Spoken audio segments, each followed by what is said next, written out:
Hey, this is a 2015 Jeep JK Wrangler Sahara. Basically what I was having was a no start situation. So I believe the starter was going out, it would just click. So I replaced the starter. It actually worked for a couple days. And then it stopped working once again and just went back into click. So I thought, well, maybe I had a defective starter. But I tried a couple different things, had the battery taken out and tested, and proved to be good. Checked connections, proved to be good. Pulled the starter out, checked that again, just off a battery, which of course proved to be good.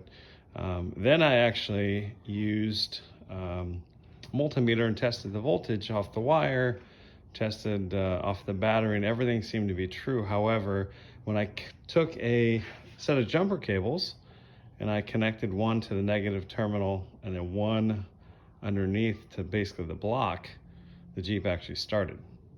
So that was my indicator that I had a ground issue, which obviously seems to be a pretty common issue with these JKs. So cutting right to the chase and wanting to make this so it doesn't take, hopefully you folks, near as long as what it took me, but there's a pretty simple way to find where the issue is. On underneath the driver's side.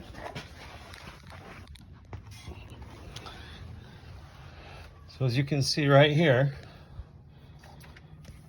this is actually the starter that was replaced. You can see that right there. Now what's very important about this, which unfortunately, silly me, I don't do this every day, so it took me a little bit.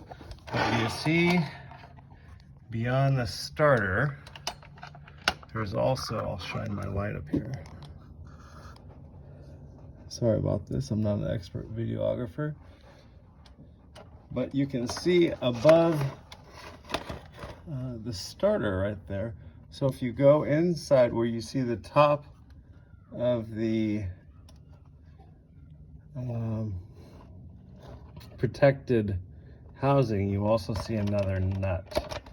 That is the grounding nut.